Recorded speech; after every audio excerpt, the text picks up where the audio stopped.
things. First of all, I'd like to ask you for a favor. When it's almost 3:05, could you make some noise with your feet or with your... So then I realize I still have 10 minutes, and then the rest of the slides I have still 10 minutes to go through. So we are together responsible for timekeeping. Okay, thanks. Oh, but okay. As an answer to you doing that favor for me, I also like to do a favor for you. At the moment that I see some people have difficulties to keep their eyes open, I will invite you to have a dance with me. Okay. Okay.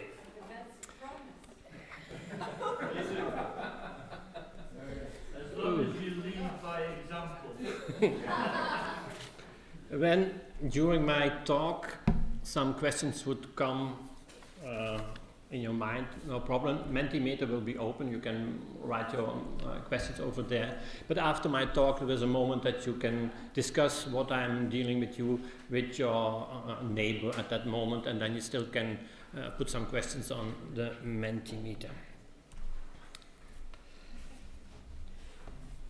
It's my opinion that every era and every culture faces the task of bringing Don Bosco's legacy, his preventive system, up to date. And it seems to me at least that in the Salesian world today, accompanying young people is the new way of describing the core of the preventive system. Accompanying young people has to be congruent with Don Bosco's Da Mihi Animas. And this has as a consequence that an integral and an integrative approach of accompaniment is necessary.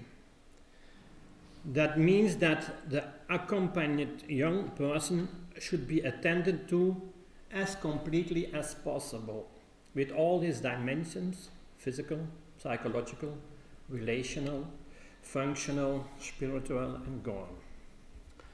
This personal accompaniment is about the whole person and about the integration, reintegration of all aspects of life.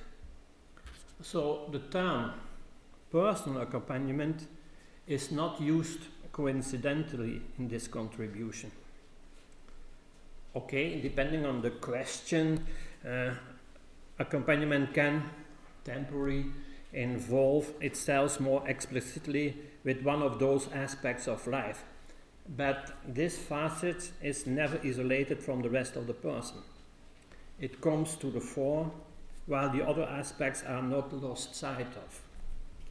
This also indicates that we have questions, at least I have them, about certain forms of spiritual guidance which isolate faith too much.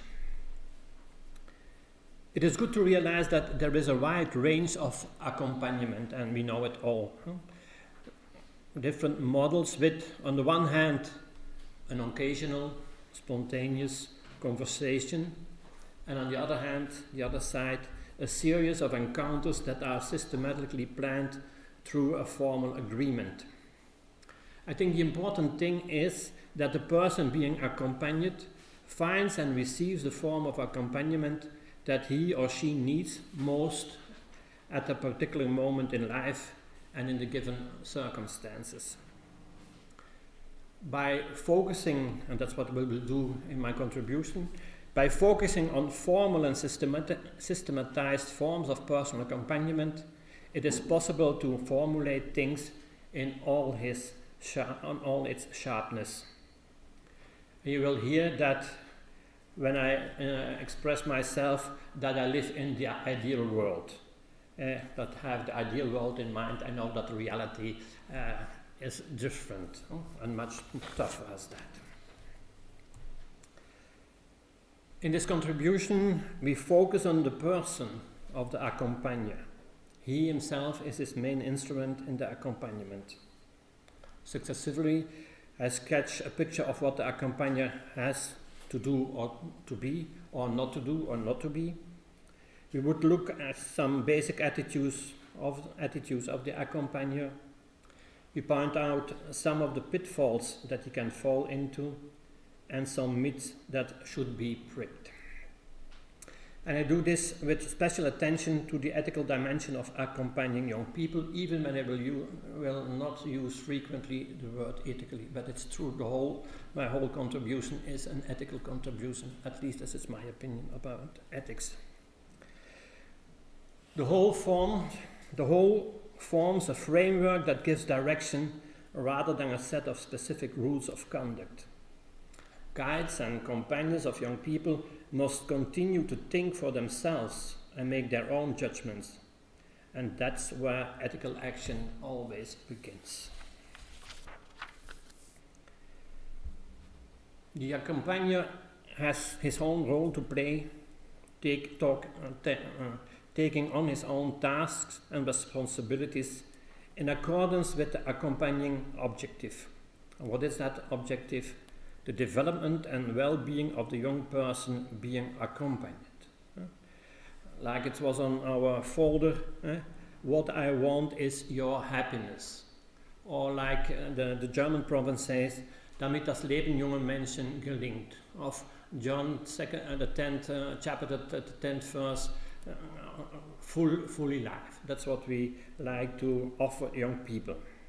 So accompanying young people only makes sense to that extent that it makes the person being accompanied more human. And in this general objective, several sub-aspects can be distinguished, of course. First one, the accompanied person becomes more whole and becomes to a certain reconciliation with himself, his life history, his possibilities, his limitations, as one element of that growing to wholeness. The guided person will be able to relate better to his surroundings, and with surroundings I mean the people and the things around him, but also his tasks and challenges, prevailing values and norms, tradition and current developments, and go on. His personal life dynamics will be kept growing, will be supported and strengthened. That's another objective of accompaniment. And the fourth one is for me that the youngster, or the adult, like you wish, comes to a personal recognition of the secret of his own life and of all that exists. I like to mention here that personal guidance is essentially different from therapy, even though therapeutic effects are often undeniable. Accompanying, it's my idea, is rather developmental oriented, and therapy is much more complaint oriented. But this by no means excludes that the fact that a problematic experience for the person concerned is often the reason why he or she is seeking guidance. But this goal is the touchstone for the functioning of the accompagner. What he has to do and the way in which it is best done will always to be tested against this goal. That's the first idea. The most essential part of accompaniment is the meeting of two unique, equal human beings. It's precisely in this human contact that the young person experiences the basic attitude of the accompagner. You are worthwhile to me. Or I believe that there is a meaningful future for you too. It's about accepting the other as a human being in development. In a certain way you could say that the accompagner makes a kind of a relationship offer in which he commits himself with his whole person and the necessary expertise. He is there for the person being accompanied. And that guiding relationship is in principle temporary. One does not become a friend or a partner for a certain period of time, but an accompagner and a guide do. It's like a little bit like in the context of education. Who make himself as educator, you make yourself superfluous. The guiding relationship must then be also characterized as a functional cooperative relationship. The accompanying relationship is not a goal in itself. It is entered into in function of the optimal development and the greatest possible well-being of the person being accompanied. And this always involves, and we discussed it also this morning, this always involves an asymmetrical relationship in which one person asks for guidance and the other tries to respond to that request as responsible as possible with a view to the development of the person being guided. And finally, the relationship between the accompanier and the person being guided is a relationship of trust. Entrusting oneself freely to the accompanier presupposes a fundamental trust on the part of the guided person, but in turn, the guide must have a deep respect for the story of the person being accompanied. In this way, a climate of safety is created in which the guided person gradually comes to see his own reality better and to deal with it in a more satisfactory way. More than all techniques, it's the personal authentic presence of the accompanier that makes the difference for the young person. And if he does not experience this as such, he will, understandably, break off the accompaniment relationship.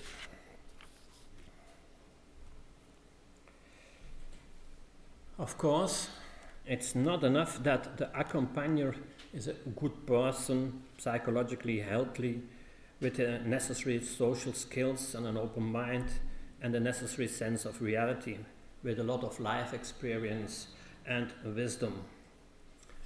Accompaniment also requires expertise. Here, and we could bring in more things, but I like to distinguish at least three components here, namely thoroughly tested insights, practiced skills, and a clear ethical standards. And of course, those three elements are completely intertwined. So anyone who regularly accompanies others must have developed his own vision on becoming human, on relationships and communication, on accompaniment. This vision is not only based on his own experience, but has been substantiated by a systematic study of relevant literature. A guide, of course, must also possess a number of practical skills. He must be able to enter into a relationship of cooperation and trust with very different people, to take up this relationship time and again, and to carefully phase it out, end it in time. Structuring the accompaniment process is also a part of the job, and of course, listening and speaking as an accompanier. This means consciously and selectively influencing, taking into account the objective of the accompaniment through supportive, confirming, but also confrontational and frustration interventions that are well dosed and timed. There are surely other skills that can be acquired. These and other skills can be acquired through practice, both in the accompaniment practice itself and in the context of formation and training. We are not born as accompagners. It's something that can grow, that you can learn, that you can develop. Genuine care for the person being guided implies personal integrity, which is tangible in ethical correctness at any time. The person accompanied must know what he may expect in this respect and be able to trust him completely. Now, there are many values that are associated with the concept of integrity. I think on honesty, fairness, reliability, incorruptibility, love of truth. But integrity also implies an inner component, knowing the truth about of oneself. And this self-knowledge embraces the purification of one's own motives and the willingness to explore one's own deeper motivations and unconscious mechanisms that can permeate the accompaniment work. I think on elements like was referred to by Stefano, like that narcissism, also the transfer and some other elements. Now, the boundary between the guided person's interest and the self-interest of the accompagner is something, some moments, sometimes blurred. Blind spots of the guide can be projected onto the accompanied person. Now, what's so it's that dimension of integrity is an important one. Now, what happens in accompaniment is that the guided person tries to express fragments of his story through the conversation with the accompagner. And it's precisely in this work of articulation that proves to be enlightening and liberating. The accompagner is present as authentic, respectful, and open-minded as possible, listens and speaks the good word at the most appropriate moment so that the accompanied persons come to a further recognition of who he is and what light and shadow sides he lives in. And of course, the non-verbal dimension must not be lost sight of in this. After all behavior is also communication. Therefore, the guide must be a good observer, someone with a trained eye and ear and with a formed intuition. Accompanying a young person is always a unique event.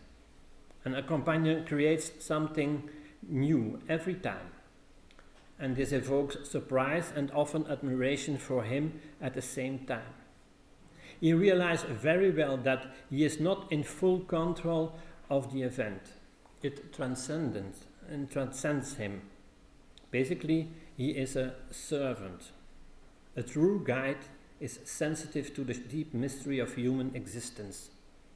And the openness and sensitivity to this is therefore also an essential element of the competences of a personal accompagner. Now that it's clear what the accompagner is supposed to do and therefore also be able to do, it is also clear at the same time what he should not do in principle. In any case, he does not aim to change the behavior of the accompanied person, in a direction at least that he considers desirable. On the contrary, his influencing presence and interventions serve the guided one on the path that he himself wishes to follow. Neither does the accompagner offer the accompanied person good advice, whether asked or not. On the contrary, I would say, he allows the person to discover their own way out. Nor is the accompagner so naive as to spontaneously add his own story to that of the young person. The important thing is that the person being accompanied has his opportunity to tell his story and that he develops further. It can safely be assumed that the guided person is not served by theoretical considerations, however valid they may be in themselves, or by moralizing.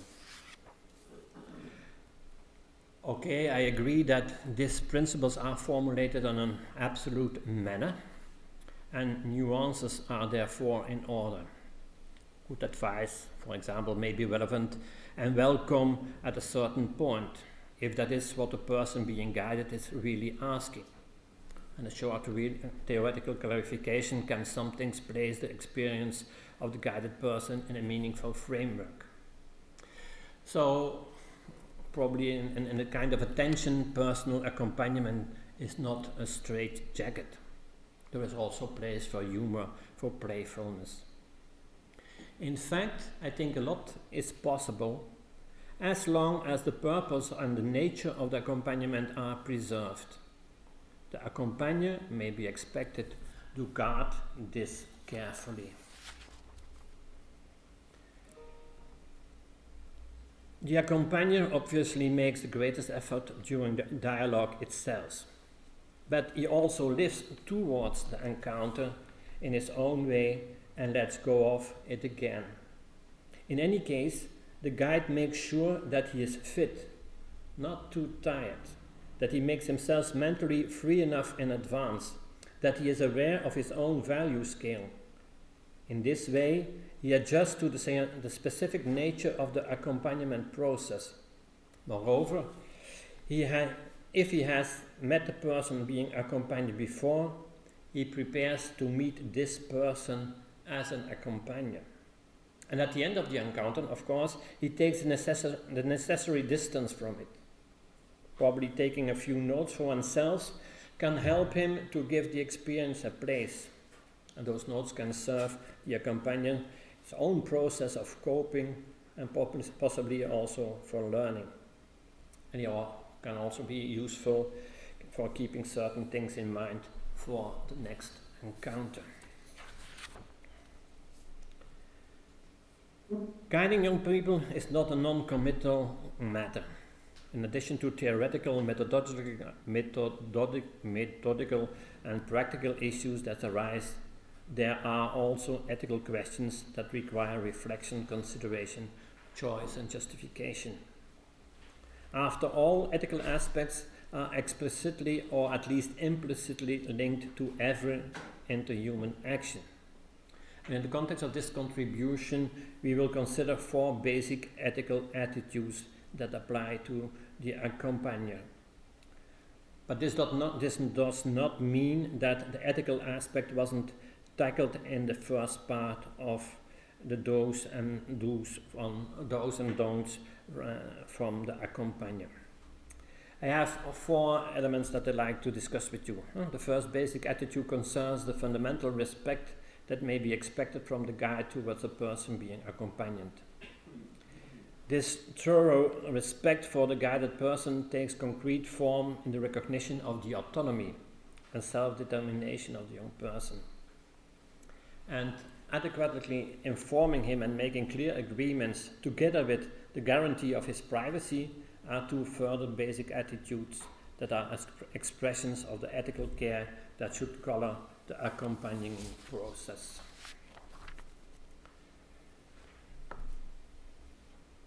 The work of accompaniment stands or falls with the recognition of the guided person as a person by the accompanier. This means respect for what the accompanied person goes through and experiences, for the way he lives, for what he can and cannot not yet do, for the story he tells and at any given time, for his mysterious existence that can never be fully expressed. It's always about a fellow human being, fundamentally equal to the guide and in many respects similar to him, but at the same time so different, so unique. Every human person deserves this unconditional respect. No avoidable damage should be done to him. On the contrary, his personal development must be given every opportunity.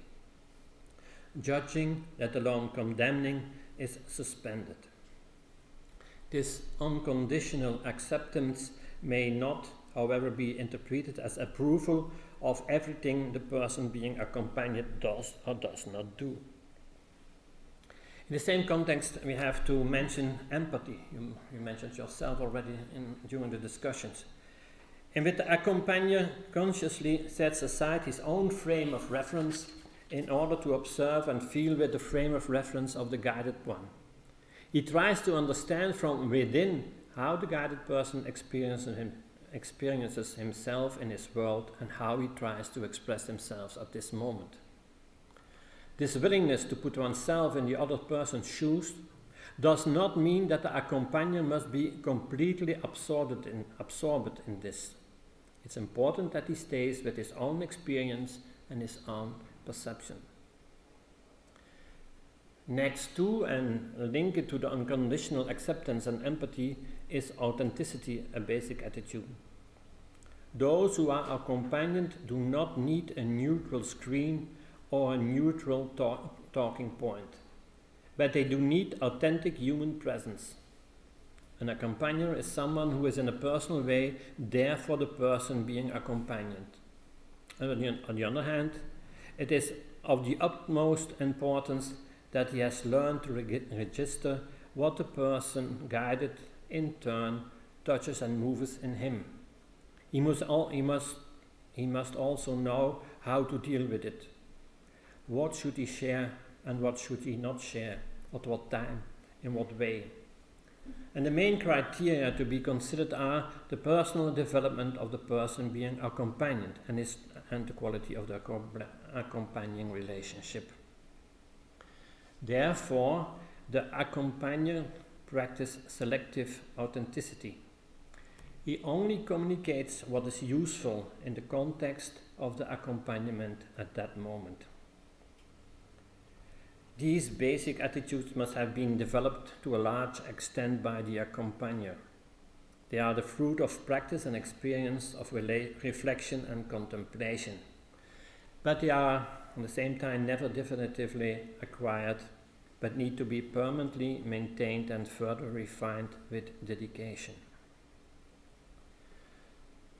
About this dimension of respect, I think most of the time it's shown first and foremost by everyday actions, such as keeping appointments, the use of language appropriate to the guided one, not asking unnecessarily probing questions if there are no clear reasons for doing so.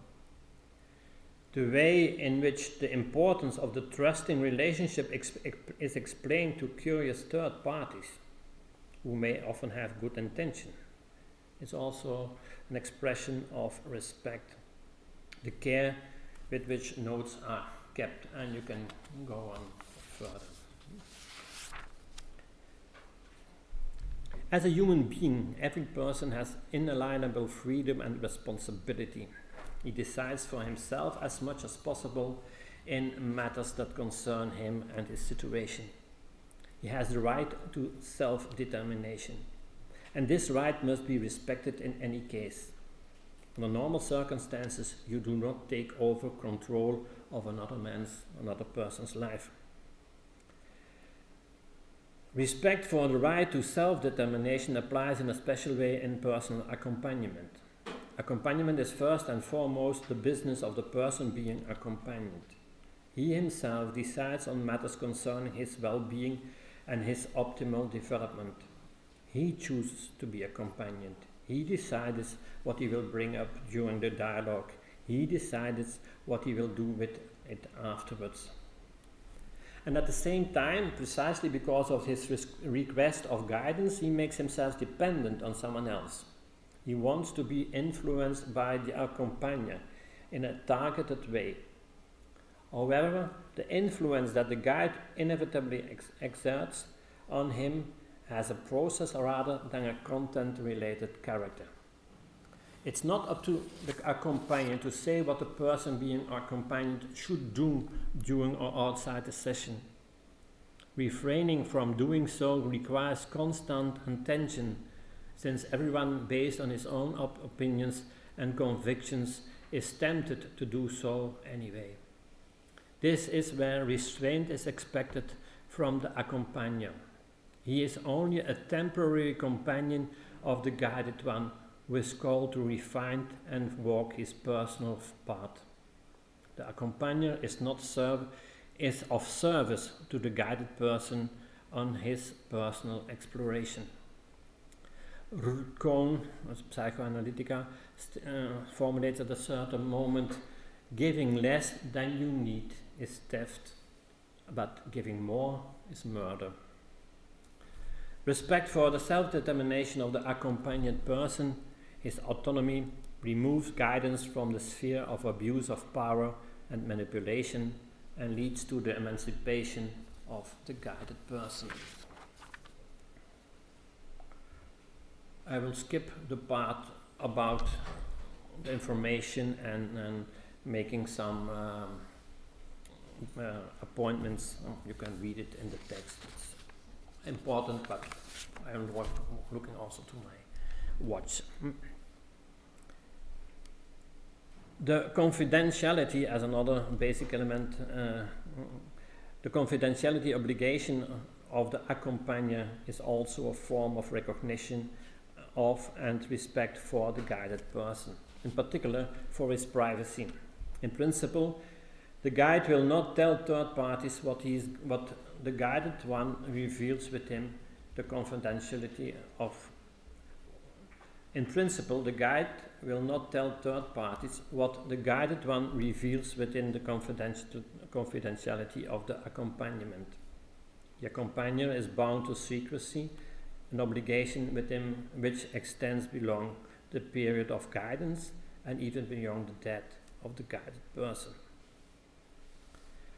On the basis of the relationship of trust that underlies the accompanying process, the accompagner is privileged to share the ups and downs of the person being guided.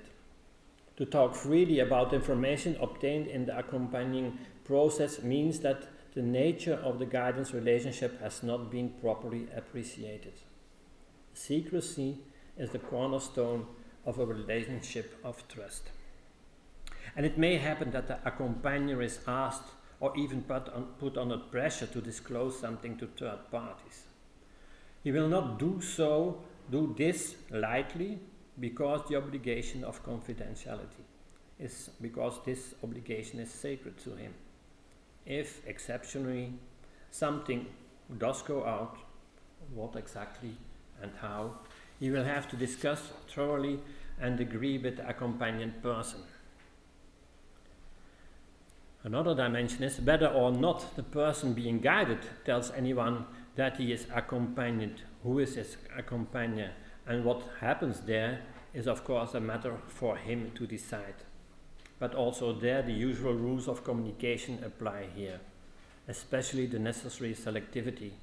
What do you say to whom, in what circumstances, in what way? Accompanying young people is a delicate matter. It requires not only great dedication and expertise from the accompagner, but also the necessary alertness and vigilance. Since nothing human is alien to an accompagner, he can drop stitches at any moment, and it's up to him to pick them up again as quickly and as well as possible. For example, he did not make it sufficiently clear to the person guided how he sees personal guidance and what can therefore be expected. The agreements made at the start are not clear and strict enough. At a certain moment, he forgets that the very nature of the accompanying relationship and steps too easily over the inequality of roles. He gives good advice, start theorizing or moralizing. He puts himself too much or too little in the shoes of the person being guided. He maintains little or too much distance. Guidance becomes friendship, unnoticed. It's clear that the accompagner serves the development of the guided person. Of course, there is nothing against him enjoying this kind of work and deriving job satisfaction from it. However, there are also some pitfalls that are best avoided. For example, when the accompagner starts to identify strongly with the guided one and thus through the experience of the person guided starts to deal with his own themes and to work on his personal problems. We mentioned it also this morning. The guide can also, so to speak, spare the person being accompanied by not really going into what is being said or be refraining from confrontation, which would be appropriate. It is possible that at that moment something is touched that is sensitive for the accompagner himself, that he cannot yet face up to or wants to face up to, that he is not yet reconciled to. Who then is to be spared, if necessary? At least the line between the interest of the person accompanied and the self-interest of the guided is sometimes blurred, and many of the accompagner's blind spots can be projected onto the guided one.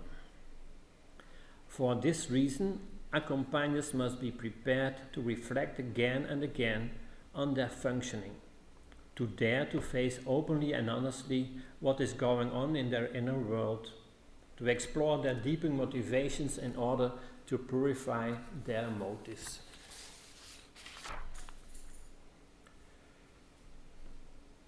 The input of the accompagnant during the guidance process should always be characterized by considered selectivity. He will not simply entrust personal matters to the person being accompanied. When he shares personal information, it is always with a view to the well-being of the guided one, the aim of the accompaniment, and or the quality of the guidance relationship. Selective openness is a concrete form of respect for the person accompanied. When the guided person turns to the accompagnant with concrete ethical or philosophical questions, the latter is careful not to formulate an answer on the basis of personal, ethical, political, or religious convictions. Instead, he will help the person to make his own choices based on his own convictions and to grow towards independent functioning. In this way, the accompagnant respects the freedom and responsibility of the person being accompanied and his right to self-determination. In every healthy relationship, the people involved look for an optimal dose of closeness and distance that is appropriate for them at this moment and in this context. It's about the closeness that it is necessary to understand the other person and to empathize with his experience. But this includes distance that gives the other person space, and this applies in full to the accompanying relationship. After all, its primary objective is to serve the person being accompanied in his development. In concrete terms, this means, for example, that an expression of tenderness in words or gestures may be appropriate in the accompaniment. But this is not done naively or thoughtlessly, certainly not on the part of the accompagner. What is of the utmost importance is the meaning that the initiator, in this case the person being accompanied or the accompagner, gives to it on the one hand, and the meaning that the other person, presumably, possibly, probably derives from it on the other. In any case, the accompanying relationship will always be characterized by a well-considered optimum of distance and proximity.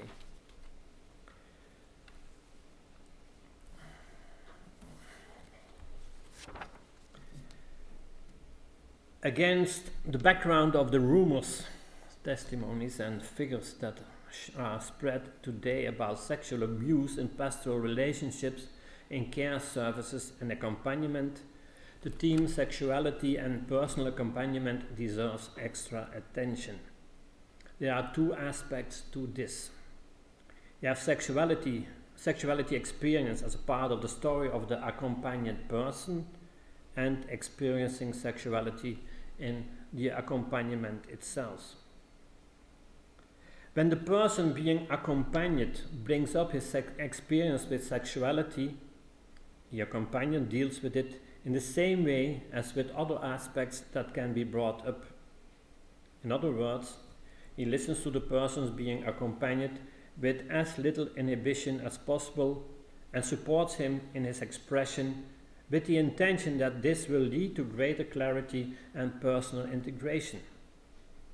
Among other things, he will need to know himself well, including his own sexual orientation, his view of gender issues, his attitude to the opposite sex, his own norms of sexuality, possibly also his own frustrations in this area. The other side concerns the experience of sexuality within the accompaniment itself. Of course, sexual feelings, desires and fantasies may be awakened up both by the accompagner and by the person being guided. The guided one is just as free to express these feelings to his accompagner as he can express feelings of gratitude or annoyance that he experienced at a certain point in the accompaniment. And an accompagner who is prepared for his task knows how to handle this with respect and purposefully. This is actually quite normal. I'm not saying easy. Normal guidance work. The question whether the accompagner also reveals something of his own experience in this regard is in principle just as easy to answer. The most important criterion is and remains that this really serves the accompanied person. So far, we have been talking about articulation of sexual experience. It is something else to experience this de facto. And an accompagner who goes along with the sexual desires of the person being accompanied or who encourages this himself is profoundly wrong. At least this is my opinion. I think not I'm the only one. Here, a boundary so essential to accompaniment is clearly crossed.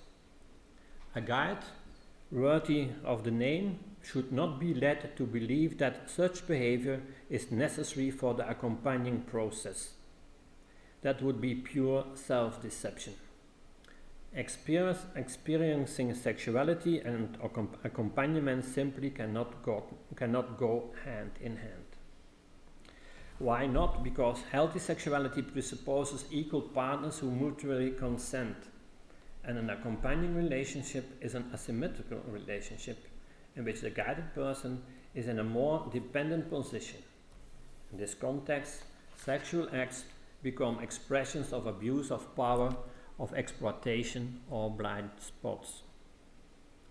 The specific purpose and nature of the guidance relationship do not allow for such boundary crossings. The person being accompanied is always the victim.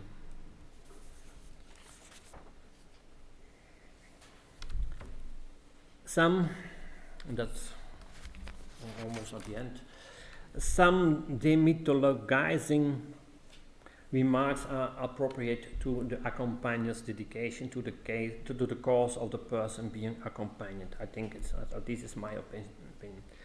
It is out of concern for the guided himself, but also with a view to the well-being of the person being accompanied.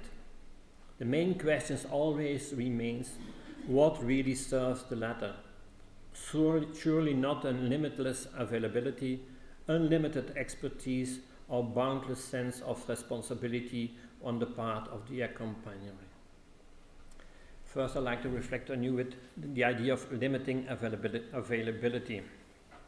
An accompagner who does not clearly demarcate his availability will not only have problems with his agenda, but will also run out of bread. But the worst thing is that he could be convinced that he is really helping the person being accompanied. And I think this is a pitfall illusion, even a sign of incompetence when I am severe. It's extremely important that the person being accompanied also experience in the guiding process that there are limits to everything in life. And this reality principle provides the accompanied person with the necessary security and safety, both within and outside the accompaniment. The guide must therefore limit his availability, not only out of necessity, given his limitations, but also on the basis of unconscious choices, taking into account the accompaniment objective. The optimum availability of the accompagner is made possible precisely by the limits imposed on the frequency and duration of the encounters. During the agreed time, the guide is, and precisely in this role, completely available to the person being accompanied. It's precisely this limited availability that has its own effectiveness. Not every accompagner is the ideal guide for every potential guided person. It is essential that the guide has a clear idea of what he can and cannot do in the field of accompanying, who he is and is not as an accompagner. This implies that the guide does not have to respond to every request for guidance. When someone thinks he is not the most suitable person for the requested accompaniment or does not have the necessary expertise, one can refer the potential guided person. The guided one does not need, although he may feel it at some point, an Übermensch, but a fellow human person of integrity, who is, of course, familiar with the accompanying praxis. A good accompagner is not equally skilled in all aspects of accompaniment work. He is not perfect in any way. This means that accompaniment always involves searching, failing, and making mistakes. It is up to the person concerned to face up to this honestly, to recognize it, to apologize for it, and to limit and repair the negative consequences as far as possible. A person searching for accompaniment is not served by someone who is supposed to be perfect, still less by someone who pretends to be. What he needs is someone who clearly knows where he stands and can accept that. Every guided person inevitably forms an image of his accompagner, an image that evolves in the course of the accompaniment. This image also determines how he behaves in relation to the guide, and that in turn he has repercussions on the accompagner. But the accompagner has also formed an image of himself. Hopefully this is realistic. In his self-image, if his self-image is too small, he will slow him down. If on the other hand he makes it too big, he is plagued by the concern not to disappoint himself. In both cases, he does not function optimally. It is a privilege to serve as a personal, and that's the last idea I'd like to share with you. It's a privilege, I think, that's my experience, to serve as a personal accompagner. You are asked to do so by the person interested in accompaniment. You are called. This fact alone is a special experience. On the one hand, it strokes your vanity. Your experience is a confirmation. But on the other hand, the question inevitably arises: who am I that I have? As an accompagner, you invest a lot of yourself in personal guidance, but you also get a lot in return. Because of your personal involvement in the accompanying process, it will inevitably have an impact also on you, both on your current experience and, over the years, on your whole life. You may mean something to others in a special way, and this is an important source of life fulfillment. Moreover, it's an opportunity for personal development. Above all, you learn to really listen, to understand the other person's message as well as possible. You also learn to stop judging others too easily, for example, formulating answers to questions, whether asked or not, giving cheap advice and solutions. The practice of personal accompaniment can make you not only more skilled, but also wiser. Among other things, it provides you with a lot of knowledge about people. It brings you again and again to the question of what is really of value in a person's life and in your own life. It sharpens your ethical sensitivity. It confronts you with the mystery of life. And all this touches you to your soul and translates into your own lifestyle. Thank you very much.